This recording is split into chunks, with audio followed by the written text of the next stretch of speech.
SMS এক্সপ্রেসের বহরে যুক্ত হয়ে গেছে আরও 2টি নতুন বাস। এর আগে মোট ছিল 3টি বাস, এখন সর্বমোট 5টি বাস।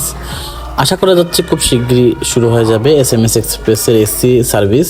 শুরুতেই কথা ছিল 12টি এসি বাস নিয়ে চালু করবে তারা, কিন্তু বাস সবগুলো ঠিক সময় মতো না আসায় এখনও চালু হতে বিলম্ব হচ্ছে।